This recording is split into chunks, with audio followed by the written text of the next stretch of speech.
અને બે શ્લોક જ્યારે કૃષ્ણ સ્વરૂપના ગાયા અને સુખદેવજીના કાને શ્લોક આવ્યા ત્યારે સુખદેવને એમ થયું કે આટલું સરસ વર્ણન કોનું છે, આ કોણ? તો કૃષ્ણ તત્વનું છે.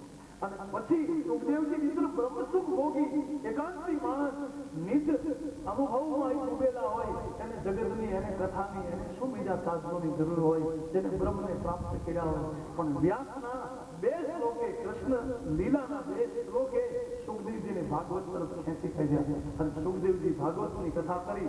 એમાં દસમ સ્કંદની કથા વખતે તો સુખદેવજી નાચી ગયા. નહીતર એક કુટુંબની કથા, એક આહિરના છોકરાની કથા, એક સંસારીની કથા અને આવો ત્યાગી વૈરાગી માણસ જે સંસાર છોડીને નીકળ્યો હોય અથવા તો જેને સંસારને કોઈ વળગણ ન હોય, જેના તમામ મમતાના સાધના તૂટી ગયા હોય અને વૈરાગની પૂર્ણ ભૂમિકામાં ડૂબેલો માણસ એ ફરીવાર સંસારીના બાળકની કથા કરે. પણ એ સંસારીના બાળકની કથા કરતા કરતા સુખદેવજી નાચી પડે અને ભાગવતનું જે હાર્દ કહેવાય એ દસમ સ્કંદનો હવે ભગવાન સુખદેવજી મહારાજ આરંભ કરે. પરીક્ષિત રાજાએ પૂછેલું કે હવે કથિતો વંશ વિસ્તારો ભવતા પંકુરીએ એવું મને ચંદ્ર વંશની કથા કરો કે જે વંશમાં ભગવાન 16 કળાએ પૂર્ણ અવતારે કૃષ્ણ રૂપે પ્રગટ્યા એનું ચરિત્ર કરું. અને હવે સુખદેવજી મહારાજ દસમ સ્કંદનો આરંભ કરે. પણ દસમ સ્કંદની કથા શરૂ કર્યા પહેલા વ્યવસ્થાપક ભાઈઓને કંઈક એકાદ 2 મિનિટ કહેવાની ઈચ્છા છે. એટલે નાનાલાલભાઈ રાજગુરુ, ધર્મપ્રેમી ભાઈઓ અને બહેનો, આજે હું જે જાહેરાત કરું છું એ ખરેખર વક્તાઓ તો આપણે જે જ છે શ્રોતાઓએ ધ્યાનમાં રાખવાની છે. વક્તાઓ કેટલા બધા ધ્યાનમાં નહીં રાખતા હો, પણ હું અત્યારે કહું છું એ આ વક્તાઓ જો ધ્યાનમાં રાખશો તો ખરેખર તમને ઉપયોગી થશે. ખુશીની એક જાહેરાત છે. વ્યાસપીઠ ઉપર બિરાજેલા આપણા વક્તા મહોદય નાનાલાલભાઈ રાજગુરુ આપણને એક સંકેત આપે છે કે જે આ જે સ્થળ છે આ સ્થળને કાયમી નિભાવ ખર્ચ માટે આપણે જાણીએ છીએ જરૂર છે, પણ આપણે વક્તા મહોદય આપણને એના માટે પ્રેરણા આપે છે. અને વક્તા મહોદય શ્રી નાનાલાલભાઈ રાજગુરુ તેમના ગુરુ શ્રી ઓમકારગીરીજીની પ્રેરણાથી રૂપિયા 11,111 આ પંચગંગાજીને ભેટ આપે છે. હવે આપણે શું પ્રેરણા લેવાની છે? નાનાલાલભાઈ રાજગુરુ જો આ સ્થાનની કાયમી નિભાવ માટે જો આટલું કરતા હોય તો હું ભાઈઓ અને બહેનોને અપીલ કરીશ કે તમારા દિલમાં પણ એવો ઉમળકો થવો જોઈએ કે આ સ્થાન છે અમારું છે, કાયમી આનો નિભાવ થઈ શકે તો દરેકે દરેક ભાઈ બહેનોએ પૂરતો સાથ સહકાર આપવો જોઈએ એવી મારી નમ્ર વિનંતી છે. તે સિવાય નાનાલાલભાઈના ગુરુભાઈ તરફથી આપણે જે સેવા બજાવે છે પંચગંગાજી ઉપર દરેક સ્વયંસેવકને રતનસિંહ કાનજી સેંગાણી ગઢસીસાવાળા તરફથી દરેક સ્વયંસેવકને 1 સ્ટીલનો ગ્લાસ પણ ભેટ આપવામાં આવશે એવી જાહેરાત કરવામાં આવે છે. તો આટલી જ મારી જાહેરાત છે. તો ભાઈઓ અને બહેનો, આપણે વક્તાશ્રીનો આર્તનાદ જે છે મેં તમને કહ્યો એ આર્તનાદને જરૂર વધાવશો અને આ સ્થાનમાં આપણે હંમેશા માટે વિકાસ થતો રહે એ વિકાસ માટે સારામાં સારી આપણે ફંડ મળે એવી આ પ્રેરણા આપણે વક્તાશ્રીએ કરેલી છે. તો દરેક ભાઈ બહેનોને અપીલ કરું છું આની અંદર બિલકુલ પાછીપણી કરશો નહીં, આપણો ઉદાર હાથ જરૂર લંબાવશો એ વિનંતી સાથે હું વિરમું છું.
બ્રહ્માંડનો આરંભ ભગવાન સુખદેવજી મહારાજ કરી રહ્યા છે. ચંદ્રવંશની પેઢીઓમાં મથુરામાં કેટલાક રાજાઓ રહેતા હોય છે. સુરસેન કરીને એક રાજાનું રાજ્ય છે અને સુરસેનના નામથી મથુરાના આખા ક્ષેત્રને સૌર ક્ષેત્ર તરીકે ઓળખાવામાં આવતું. તે વખતે આખા ક્ષેત્રને સૌર ક્ષેત્ર કહેતા, કારણ કે સુરસેનના નામ. સુરસેન રાજાને ત્યાં એક પુત્ર થયો ઉગ્રસેન કરીને. એટલે ઉગ્રસેન યુવાન થયું એટલે મથુરાનો શાસક ઉગ્રસેનને આપી અને સુરસેન રાજા છેલ્લી અવસ્થામાં પરમાત્માનું ભજન કરવા માટે જંગલમાં શ્રેષ્ઠ જીવન હરિસમર્પિત બનાવે. ઉગ્રસેન રાજા રાજ કરે અને ઉગ્રસેનને એક પુત્ર અને પુત્રી થઈ. એમાં કંસ નામનો એક પુત્ર અને દેવકી નામની એક પુત્રી. જોકે કથા બહુ મને વિચિત્ર મળી છે, પણ હું અહીં નથી કહેતો.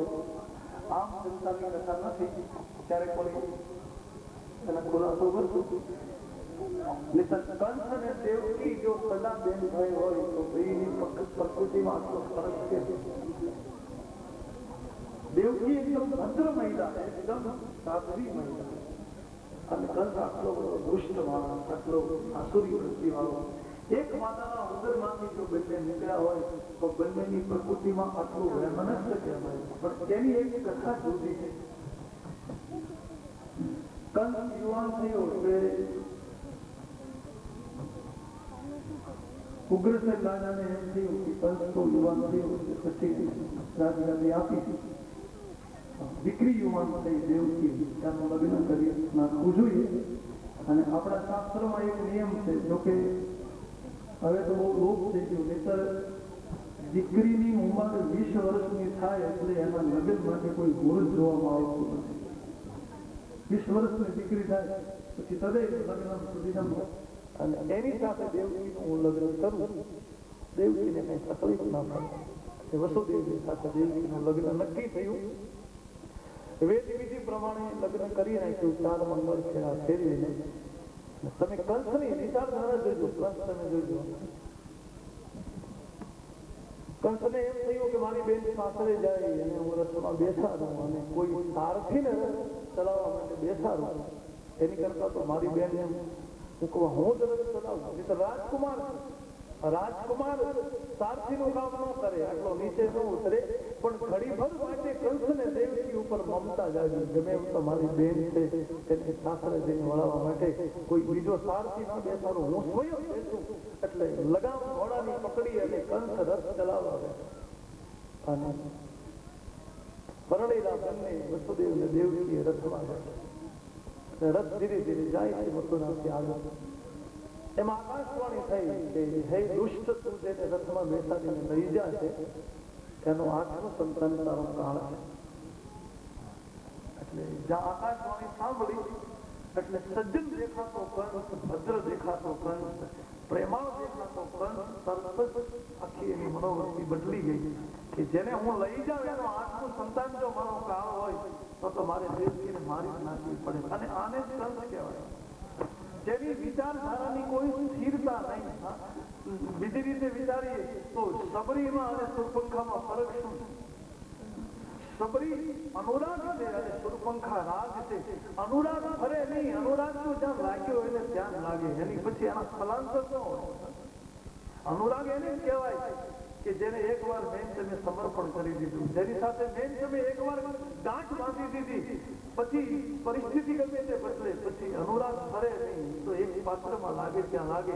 અને રાગ ફરતો હોય, રાગના કઈ ઠેકાણા નહીં. ઘડી ગાયા કેમ સુરપંખા તો જ્યાં ત્યાં ફરતી હોય, સબરી જ્યાં ત્યાં ફરી નથી. એટલે રાગી પ્રકૃતિનું કાંઈ નક્કી નહીં. એમ ક્યારેક પ્રેમ બતાવે, ક્યારેક દુશ્મની બતાવે, ક્યારેક વાલા થઈ જાય, ક્યારેક વિરોધી થઈ જાય, એનું કાંઈ ના કહેવાય. કંસની પ્રકૃતિ જાગી છે. એ જ કંસ એકદમ નીચે ઉતર્યો, તલવાર ખેંચી અને દેવકીને મારવા તૈયાર થયો. ઘડીક પહેલા બેનની મમતા દેખાડતો માણસ આજ બેનને મારી નાખવા તૈયાર થયો. વસુદેવ તો સમજદાર હતા એટલે વસુદેવે કંસને સમજાયું, તમારી બેન છે, તમે મારશો તો તમને પાપ લાગશે. તમે જેમ કહો એમ અમે કરીએ, પણ તમે ને મારો માં તો કે નહીં, એનું આઠમું સંતાન મારો કાળ છે. આકાશવાણી થઈ, આકાશવાણી વૃષા ન હોય, અસત્ય ન હોય, દેવકી રહેશે તો એનું આઠમું સંતાન મને મારી નાખશે, એટલે મારે આને મારી જ નાખવી. વસુદેવે સમજાવ્યું કે તમે કહો એમ કરી, તમે અમને પાછા લઈ જાઓ અને અમારે તમારી આગળ કબૂલ કરી કે અમારે જે સંતાન થાય એ તરત તાજું જન્મેલું નવજાત શિશુ અમે તમને સમર્પિત કરીએ. પછી ક્યાં થવાનું?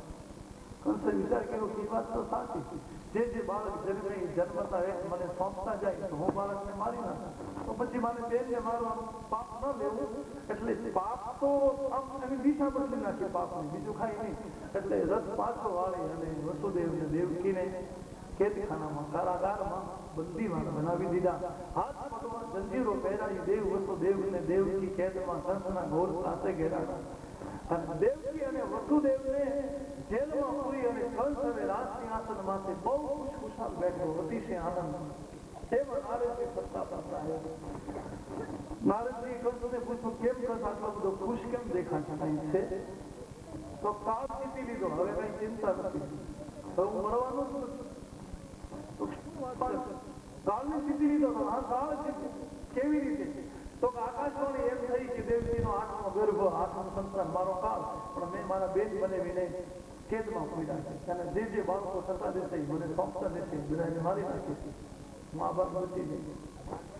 નારદજી વિચાર કર્યો કે આ પાપી 8 બાળક જન્મે અને 8મું બાળક જે મારે તો આનું પાપ અધૂરું રહે, પણ આ જલ્દી પાપ કરે ને આનો ઘડો જલ્દી ભરાય તો પ્રભુ જલ્દી પ્રગટે. એટલે નારદજીએ કંસનું આખું માઇન્ડ ફેર્યું કે તને આમ તું ભલે હોશિયાર છો, પણ મને એમ લાગે તારું ગણિત કાચું રહી ગયું લાગે ભણતી વખતે. કા તો 8મું સંતાન એટલે તે કઈ રીતે માન્યું? 1 થી ગણતો 8મું થાય અને 8માંથી ગણતો પહેલું 8મું થાય. નારદજીને એમ શીખ્યું કે 1 થી ગણતો 8મું થાય, 8માંથી ગણી તો 8 5 6 5 4 3 2 1 તો પછી પહેલું 8મું થાય. એટલે આમ કયું 8મું? હવે શું નક્કી કરે? આટલું કઈ નારદજી થતા કંસને આમ ભ્રમિત કરી દીધો કે હા 1 થી ગણો તો 8મું, 8માંથી ગણ્યું તો પહેલું 8મું. તો હવે એમ કરું કે જે બાળક જન્મે બધાને મારતો જાવ. એટલે નારદજી કે ઈ જ કામ છે, તું જલ્દી તારું પૂરું કરી ને ઘડો તો ભગવાન જલ્દી આવે. પછી તો દેવકી અને વસુદેવને એક જે બાળકો જન્મા સખત ચોકીદારો રાખેલો, બાળક જન્મે તરત કંસને જાણ કરે. કંસ આવે અને દેવકીના હાથમાંથી બાળકને ખેંચી લે અને પથ્થર માથે પછાડી અને નિર્મમ હત્યા કરવા લાગ્યો. પાકડ ચીબડું જેમ હાથીના પગ નીચે દબાય અને ચારે બાજુથી બી નીકળી જાય તેમ શીલા માથે બાળકને પછાડી અને નિર્દયપણે હત્યા કરે. વસુદેવ દેવકીની આંખમાંથી આંસુ ન ફૂંકાય, કારણ કે માતા પિતા બની અને છોરુની આમ હત્યા નજર સામે થતી હોય, એનાથી તો પછી વિશેષ આઘાત દુનિયામાં બીજો હોય ક્યાં? પણ 1 2 3 4 5 આમ દેવકી રડે, ભાઈ એક તો રહેવા દે. અમે એના મા બાપ છીએ, અમે અમારા બાળકની ઉપર અમારી મમતા હોય, તું એક તો બચવા દે. અને તમે તો 8મા સંતાનનો ભય છે ને, હા 5મા 4થા 5મા ને તો નહીં કાંઈ પરાણે પણ દિવાલમાં દેવકી આમ 2 હાથમાં છાતીએ દબાવે, પણ છતાંય હાથમાંથી ખેંચી અને શિલામાંથી પછાડી અને ભયંકર હત્યા કરવા લાગ્યો. અને પછી તો 6 સંતાનો આ રીતે માર્યા. અને પછી પ્રેરણા પરમાત્માની થઈ. શેષનારાયણને કહ્યું 7મો ગર્ભ શેષનારાયણનો રહ્યો માં દેવકીજીને.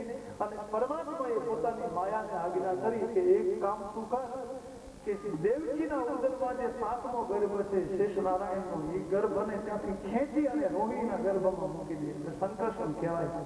અને તું નંદને ત્યાં યશોદાને ત્યાં એક બાળકી બનીને અવતર અને 8મા ગર્ભમાં હું આવું છું. અને પછી તો વસુદેવ મને ગોકુળમાં મૂકવા આવશે, યશોદાના બાજુમાં મને સુવડાવી અને વળતા તુને લેતા હશે કારાગારમાં. અને પછી કંસ તારા પગ પકડીને મારવા જશે, એટલે માયા તો કોઈને પકડાણી નથી, તું કંસના હાથમાંથી છૂટી જજે અને આકાશમાં જજે, પછી બાકીનું બધું ચરિત્ર હું કરીશ. આમ કૃષ્ણએ માયાને બધું સમજાવી દીધું. અને માતા દેવકીના 7મા ગર્ભનું સંકર્ષણ કરી અને એ ગર્ભને ગોકુળમાં રોહિણીના ઉદરમાં મૂકવામાં આવ્યો. અને 8મા ગર્ભમાં પરમાત્માએ પોતાનું તેજ પધરાવ્યું અને હવે તો પરમાત્માનું સાબિત થવાની તૈયારી. પણ દેવકી અને વસુદેવની આંખમાંથી અશ્રુ સુકાય નહીં. પણ આ વખતે તો પરમાત્માનો પ્રકાશ આવી ગયો, એટલે દેવકી માતાની આખી સમાધિ લાગવા લાગી. વસુદેવના મનમાં પ્રસન્નતા છવાવા લાગી. ધીરે ધીરે પરમાત્માના પ્રાગટ્યનો સમય નજીક આવી ગયો. જેઠ મહિનો આવ્યો, અષાઢ મહિનો આવ્યો અને આકાશમાં વાદળા ચડવા લાગ્યા. તમ નાથ તમારા તણા અને ગુડ ગંધારા ગાંઠ, પછી પ્રબળ મેઘ પાછળ પડે અને આવ્યો માથે અષાઢ ગીતો અષાઢ નામ મંત વાદળ સકલ દૂધો લઈ પડ્યા. પછી પરે ડુંગર પડે પાછળ અને ગહન નાથો ઘડી હેડા રોગઈ વળકે ચોવળના જેના કોડ અન કટકા કરી ગોકુળ વેલો આગ ગિરધર કહે રાધા કર કરી સાવણ સ્વાગત સમથળ થયા અને બળ બળ પડ્યા. પછી ધીમી ધીમી ધારણા ઓલા સાવણ સરવડિયા તપ સરવડે સાવણ જેની મેજર ખુલ્લા ફાયલા વનફળો વ્રત જાગરણ કરે વનિતા અને પેરી ભૂખણ પટકળો થઈ વિજોગણ સજા અનજલ અને બની તવણ બાવની ગોગોળ વેલો રામ ગિરધર કહે રાધા કર કરી ત્રેપન ભાદરો હાથ પગલા મારી પચરંગ વાદળા. આમ અષાઢ મહિનો પૂરો થયો અને શ્રાવણ મહિનો બેસવાની તૈયારી. અને શ્રાવણ મહિનામાં ઝીણો વરસાદ પડે. શુક્લ પક્ષ પસાર થઈ ગયો, કૃષ્ણ પક્ષની શરૂઆત થઈ અને ધીરે ધીરે એકમ બીજ ત્રીજ ચોથ પંચમી ષષ્ઠી સપ્તમી તિથિ વીતવા લાગી અને પરમાત્માને પ્રાગટ થવાની તૈયારી. પણ શ્રાવણ મહિનાની અંધારી રાત્રિ અષ્ટમીના દિવસ બુધવાર અને રોહિણી નક્ષત્ર બરાબર બધા ગ્રહો નક્ષત્ર યોગ ઘડી ફળ ચોઘડિયું બરાબર ગોઠવાઈ ગયું અને બંદીવાનમાં વસુદેવ અને દેવકી કેદખાનામાં સમાધિસ્થ બેઠા છે અને આ બાજુ પરમાત્માનું પ્રાગટ્ય થવાની તૈયારી.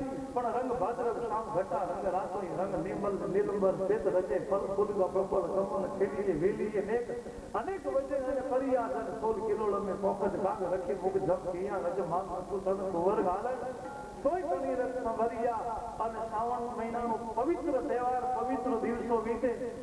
કૃષ્ણ પક્ષની અષ્ટમીનો દિવસ બુધવાર અને બરાબર રોહિણી નક્ષત્ર રાત્રિના 12 વાગવાનો સમય છે અને હબસીના મોઢા જેવી રાત જામી ગઈ. ઓછર વાદળાના કપડા સીવવાની સોય તમે મૂકી જો તો હેઠી ન પડે. આટલું અંધારું, પોતાનો હાથ પોતાને ન દેખાય અને એવી સમયે બરાબર રાતના 12 વાગે કારાગારમાં પ્રકાશનો પુંજ પ્રગટ્યો. વસુદેવ દેવકીની આંખમાંથી પ્રકાશ આવ્યો. આંખ ઉભારીને જ્યાં જોયું તો ચતુર્ભુજ રૂપે પરમાત્મા ત્યાં પ્રગટ થયા હે. વસુદેવ અને દેવકી પરમાત્માના ચરણમાં પડી ગયા. પણ વિષ્ણુ ભગવાન પ્રગટ થઈ અને વસુદેવને બહુ સમજાયું કે હું તમારો પુત્ર બનીને આવ્યો છું, પણ મારી માથે તમારે પુત્રની મમતા રાખવાની નથી. હું જેમ કહું એમ તમે કરજો, સેજ પણ મારી ઉપર પુત્રાશક્તિ રાખશો નહીં. પછી જે મારે લીલા કરવી હું તમને સમજાવીશ.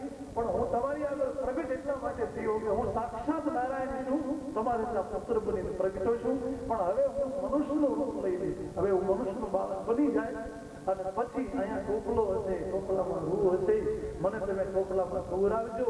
ટોપલો માથે લઈ અને આ બંદીખાનાના દ્વાર એને મેળે ખુલી જશે, તમારા બંધન પણ નીકળી જશે. પણ મને તમે મથુરામાંથી જઈ અને ગોકુળમાં નંદને ઘેરે સુવરાવી દેજો. જશોદાની બાજુમાં મારી માયા સૂતેલી હશે બાળકીના રૂપે, તો મને જશોદા આગળ સુવરાવીને મારી માયાને પાછી લેતા આવજો અને પછી તમે બંદીખાનામાં આવી દેજો. એટલે પાછું પૂરું બધું બરાબર થઈ જશે અને પછી મારી માયા બધો ખેલ કરશે. પછી તમારે કઈ કરવાનું નથી. પણ આટલું તમે કરજો તો જ મારું ચરિત્ર થશે, તો જ લીલા થશે. આ બધું વસુદેવને ભગવાન સમજાવી દીધું અને પછી પરમાત્મા તરત જ બાળ રૂપે થઈ જાય. વસુદેવજી દેવજી તો પરમાત્માનું સૌંદર્ય જોવે છે. એને એમ થાય કે આવા બાળકને આપણે ગોકુળમાં મૂકી આવવું. પણ કંસનો ડર છે કે અત્યાર સુધીના તમામ બાળકોને કંસે વધેરી નાખ્યા, એટલે આ બાળકને બચાવવા માટે આપણે કરો. અને ફરીની કંઈક લીલા હશે. બાજુમાં ચોકલો હતો, એમાં રૂ હતું, એમાં વસુદેવજી ભગવાનને સુવરાવ્યા. અને એક મોટી દુઃખની વાત તો આપણને એ લાગે કે રાત્રિના 12 વાગે એક પિતાને એના બાળકને બીજે ગામ મૂકવા જવો પડે. પણ આખી નગરીમાં એવો કોઈ મર્દ માણસ ન નીકળ્યો કે એને બારી ઉતારીને એમ કીધું તમે અહીં લઈ આવો, ભલે અમને પણ જે કરવું હતું. એ વખતે પરમાત્માને બચાવવા માટે, પરમાત્માને રાખવા માટે કોઈ તૈયાર ન થયું. એ તો હવે આપણે પૂરી સાઈઝના ફોટા કૃષ્ણના રાખી, બાકી કૃષ્ણ માથે જેથી સંકટ પડે તેથી આપણે કઈ કામ ન આવે. એ તો આપણા સંકટમાં એ કામ આવે. એવો એક માણસ ન નીકળ્યો મરદ. કદાચ કંસ મારે તો મારી નાખત, પ્રાણ લઈ લે, પણ એકાદાએ તો નીચે બજારમાં ઉતરીને વસુદેવનો હાથ બાવડું પકડવું હતું ને કે અત્યારે કઈ વરસાદ વરસે તમે અડધી રાત્રે છોકરાઓને લઈને જાઓ મારા ઘરમાં આવી. મેળીઓ વાળાએ કોઈ આવકાર નથી આપ્યો અને ભગવાનને રાખ્યા ને એ ઝૂંપડા વાળાએ રાખ્યા ગોકુળમાં. મોટી મોટી મેળીઓ દીધેલો જાકારો રે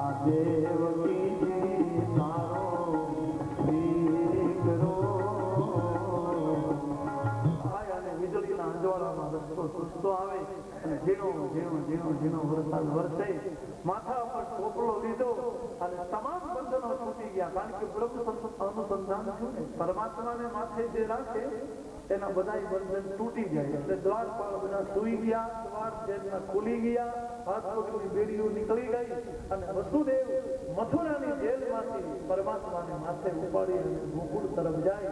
પણ યમુનાજી બે પાસે છલોછલ આવ્યા. વસુદેવને એમ થયું આટલું બધું પાણી યમુનાજીમાં મારે આ કેમ જાઉં, પણ પરમાત્મા માથે છે એટલે વિશ્વાસ રાખી વસુદેવજી યમુનાજીમાં પ્રવેશ કરે, જળમાં રસ્તો મળતો જાય. પણ યમુનાજીને એમ થયું કે પરમાત્મા અહીં મારામાંથી પસાર થાય અને પરમાત્માના ચરણનો સ્પર્શ ન કરું તો મારું કઈ સાર્થકતા નહીં ને. એટલે યમુનાજીમાં જળ વધવા લાગ્યું, યમુનાજીની લહેર વધવા લાગી. આમે માધવી નામ છે, યમુનાજીનું નામ માધવી છે. એટલે માધવનો ચરણ સ્પર્શ કરવા માટે ધીરે ધીરે છાતી સુધી, ગળા સુધી, દાઢી સુધી પાણી આવવા લાગ્યું. માથે ટોપલો શેષનાગ પોતે આવી પરમાત્મા ઉપર છાયો રાખે, વરસાદ ઉપર ના પડે. પરમાત્માને એમ થયું કે જો હું ચરણ બહાર નહીં કાઢું ટોપલામાંથી તો જમનાથી વધી જશે, ટોપલામાં હશે તો વસુદેવ ડૂબી જશે. એટલે પરમાત્માએ સામેથી ચરણનો સ્પર્શ થાય એટલા માટે ટોપલામાંથી પગ બહાર કાઢી જમનાજીને સંકેત કર્યો, તું જલ્દી અડી લે અને પછી ઉતરી જા. વસુદેવ નીકળી જાય એ રીતે. એટલે ભગવાને ચરણ બહાર રાખ્યો, યમુનાજી ચરણ સ્પર્શ કર્યો અને યમુનાજીનું પાણી ધીરે ધીરે ધીરે ધીરે ઉતરવા લાગ્યું. વસુદેવજી આમાં કિનારે પહોંચી ગયા. નંદ બાબાને ઘરે જઈ, નંદજીના ઘરે યશોદાજી રાત્રિના બધા સુતેલા હતા, પણ એની મેળે બધા દ્વાર ખુલતા જાય. જશોદાજી સુઈ ગયા, એની બાજુમાં એક બાળકી રમે. એ ટોપલામાંથી લાલજીને ત્યાં સુરાવી, વળી પાછી બાળકીને ટોપલામાં લીધી. વસુદેવજી માથે વળી પાછો ટોપલો લઈ અને એના એ જ રસ્તે પાછા યમુનાજીને પાર કરી મથુરામાં આવ્યા. જેલની અંદર આવી ગયા એટલે વળી પાછા દ્વાર બંધ થઈ ગયા, હાથ પગમાં બેડી આવી ગઈ. માયાનું અનુસંધાન કરે એટલે બંધન પડે, બ્રહ્મ અનુસંધાન કરે તો બંધન તૂટે. આવું શાસ્ત્રકારની વ્યાખ્યા છે. અને પછી તો ટોપલો નીચે મૂક્યો, બાળકીને નીચે સુરાવી અને પછી બાળકીએ રડવાનું શરૂ કર્યું. એટલે પહેલે જાગી ગયા. આ વખતે તો કૃષ્ણનો કડક કાયદો હતો, આ આઠમું બાળક છે, ખાસ ધ્યાન રાખજો, જેવું જન્મે એવું તરત કહેજો. એટલે બાળકીએ જ્યાં રડવાની ચેષ્ટા કરી અને દ્વારપાળના કાને બાળકના રુદનનો અવાજ ગયો. એટલે દ્વારપાળ એકદમ દોડતા જઈ કીધું, મહારાજ બાળકનો જન્મ થયો. અને કંસ આ વખતે તો ઉઘાડે પગે દોડીને, આ માથા પર મુગટ નહીં, એકદમ દોડીને મારો કાળ જ જન્મ્યો, આઠમું બાળક છે. એ જલ્દી આવી અને વસુદેવ દેવકીના હાથમાંથી બાળકીને ખેંચી લીધી અને શીલા પાસે બે પગ પકડીને આમ ત્યાં પછાડવા જાય, હાથમાંથી માયા છૂટી ગઈ અને ઉપર જાતા રહેતો અષ્ટભુજા બની ગઈ. અષ્ટભુજા મહામાયા બની અને હસવા લાગી માયા અને કંસને કહેવા લાગી, દુષ્ટ તું મને શું મારવાનો હતો, પણ તને મારવા વાળો તો જન્મી ચૂક્યો. માયાએ કઈ સંકેત ન કર્યો, ક્યાં છે ક્યાંની સ્થાન ન બતાવ્યું, પણ માયા એટલું કહી ગઈ. કારણ કે મહાશક્તિ છે માયા. શાંતિ કરણ જગ ભરણ તું ઘડા ગણ નવા ભવઘાટ નમો આજ નારાયણી અને વિશ્વ રૂપ વૈરાટ ચિંતા વિઘ્ન વિનાશની કમલા સની સકટ બીજ હતી હંસ વાહની અને માતા દુર્ગા દેવ સુમંત ખनु एक में कहीं ब्रह्मांड थापे खनु एक में कहीं लोगा उठापे तुही તું જ જાની અને મને હે હતા એસી મોરી વખાણી નમો માત કાકેશ્વરી ભદ્રકાળી તુહી મૂળ ધારી કૃપાળી કૃપાળી પ્રિયા દીપ દાસ અંગે નિહારો ભરો તો પાડી એક ગંબાતી હારો નિશા સામલી કામલી ઓડકાળી તુહી કાલ રાતે નમામી કરાળી તુહી તારને જોત જેવી જમુકે અને ફરે રામકા પંથ ફેરાન ચુકે નમો આદ શક્તિ મહાવિષ્ણુ માયા નમો ધારની કોટી બ્રહ્માંડ કાયા નમો વેદ વેદાંત पे शेष भरनी અને નમો રાજકા રથ पे चतुर्धर्मी खनु एक में कहीं ब्रह्मांड पे खनु एक में कहीं लोका उठापे तुही मुझ जानी મહામાયા પ્રગતિ ખડખડ હસવા લાગી. કંસને એની સૂચના આપી અને મહામાયા અલોપ થઈ અને પછી તો કંસ બહુ પસ્તાયો. પછી તો એકદમ તાપણ આવી ગયા, કારણ કે હાથમાંથી છૂટી ગયું, માયા હાથમાંથી ગઈ. વસુદેવ ને દેવકી આગળ જઈને ક્ષમા માંગવા લાગ્યો, મેં તમારા બાળકોની હત્યા કરી નાખી, મારી કઈક બુદ્ધિ બગડી ગઈ, તમે તો ઉદાસીન છો, મને ક્ષમા કરી દેજો. પણ એકદમ નિશ્ચિત બની અને કંસ પાછો રાજમહેલમાં આવે અને આ બાજુ ગોકુળમાં આવે. પરમાત્માના પ્રાગટ્યની શરૂઆત થાય. જશોદાજીની બાજુમાં ભગવાન સુતા છે અને શ્યામ સુંદર પરમાત્માનો વર્ણ છે.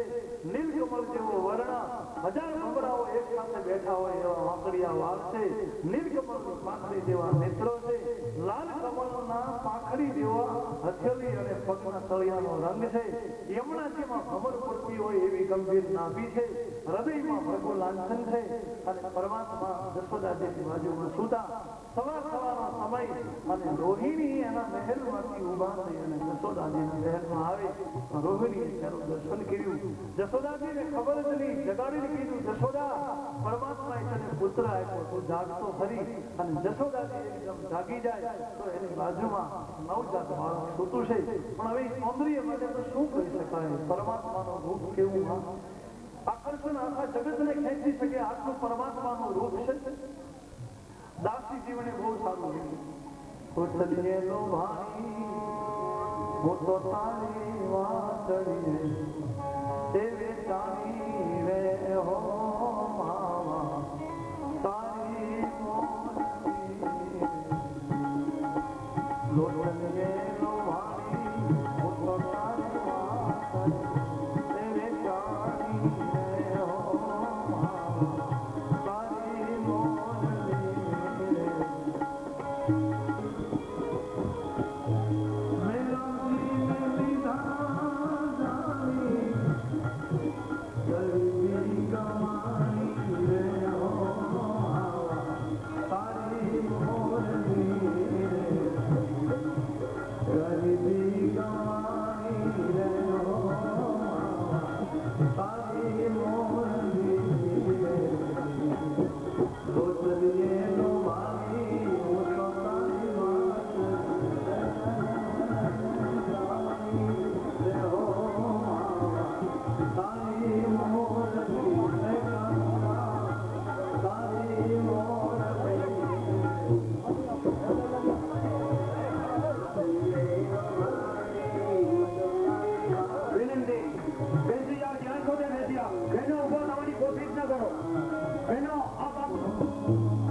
દરેક ઘરમાંથી ગોપજનો ગોપીઓ બાળકો આવા વર્ગમાં દોડી અને પરમાત્માનું પૂર્ણ રૂપે પ્રાગટ્ય થઈ તમામ મનુષ્ય સાથે પરમાત્મા પૂર્ણ રૂપે ગોકુળમાં પ્રગટ્યા. એટલે પરમાત્માની પહેલા રિદ્ધિ સિદ્ધિ પણ ત્યાં આવી ગઈ.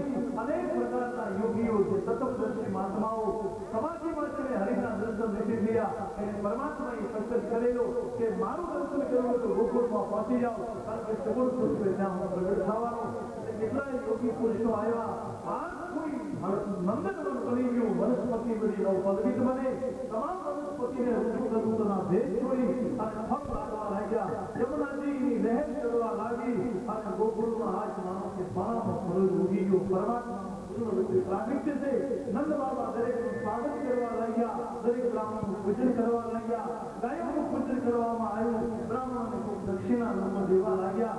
આખા ગોકુળના લોકો એકબીજાને એકબીજા દાન કરે. જશોદાજી પોતાની ગોદમાં બાળકને લઈને બેઠી અને અદ્ભુત બાળકના દર્શન કરી આજ ગોકુળ ધન્ય બન્યું છે. પરમાત્માનું પૂર્ણ પ્રાગટ્ય થયું. સંતો મહંતો પણ આવી અને હરિનું દર્શન કરી પોતાની અનેક જન્મની સાધનાની ફલશ્રુતિ પ્રાપ્ત કરે અને તમામ સંતો પરમાનંદમાં ડૂબી અને પરમાત્માનું નામ કીર્તન કરે. જય જય શ્રી કૃષ્ણ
માટે અંતજામ પર સત્સંગની વાર્તાને વળવા ભગવાનજી તાત્કાલિક આરતી માટે સભા મંડપની નીચે આવી જાય.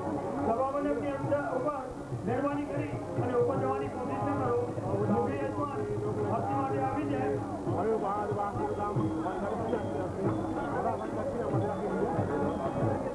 રાજધાની કે આરતી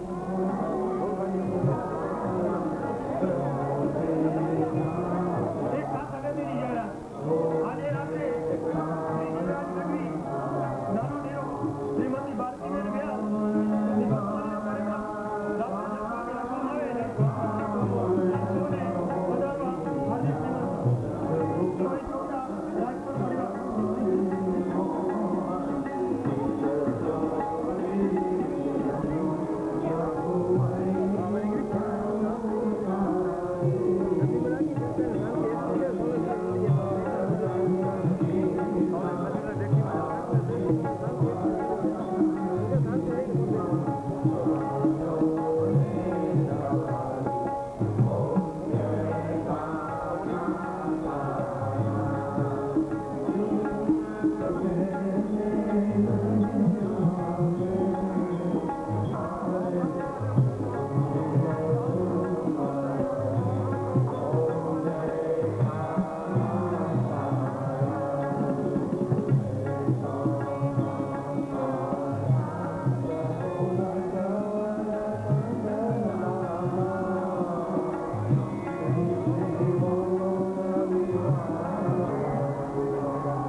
અને દરેકને પ્રસાદ લાગે અને દરેક જનતાને સમિતિ વતીથી નિમંત્રણ જમવાની દરેકની વ્યવસ્થા અહીં કરવામાં આવી છે. Ayan, ganda, sukay doon. Wala, wala naman. Lamuka para व्यवस्थित. स्वस्ति नः पूषा विश्ववेदाः स्वस्ति नः रक्षो वरिष्ठनेमि स्वस्नो बृहस्पतिर्दधातु. शुक्रेंगे बोलेंगे. बलराम गणे नागनाया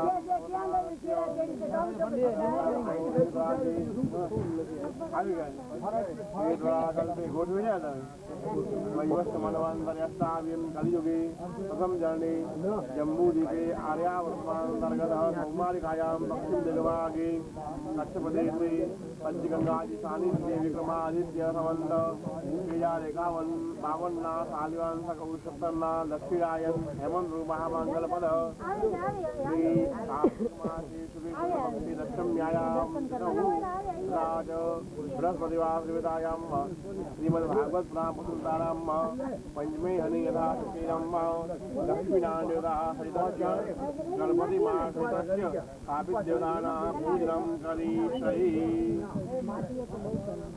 पृथ्वीपूजनं भाई आलो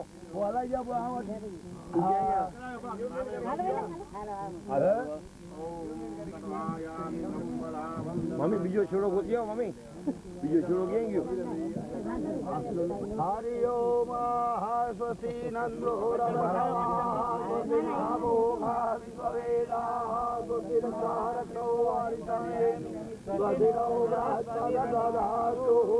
स्वस्ति कल्याण प्रतिनायकं तां स्वस्ति नंबर मंगलम भगवान् विष्णु मंगलम गरुड़ध्वज मंगलम पुण्यरहिता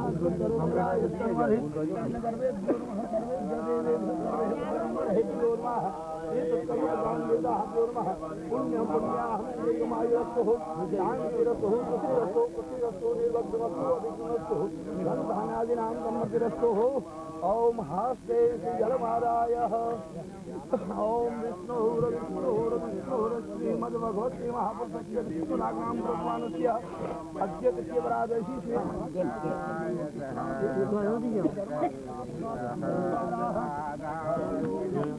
ओम भागवत सप्ताह पारायण ध्यान जन्म कर्मणे ओम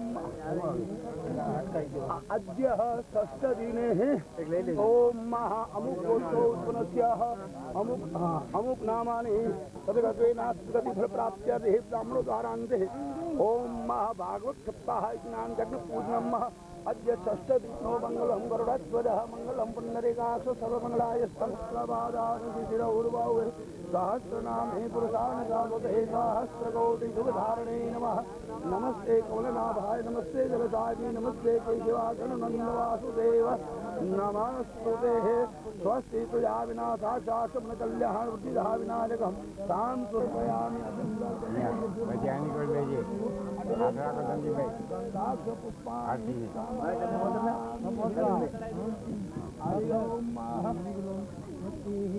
ओम गणानां समर्पयामि दीनां स्वामिति प्रतिगुणवामि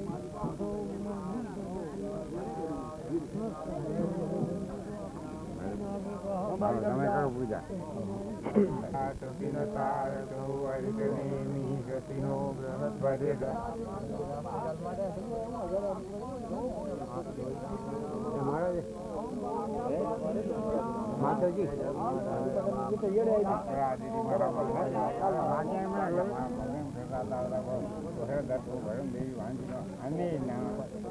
बोलो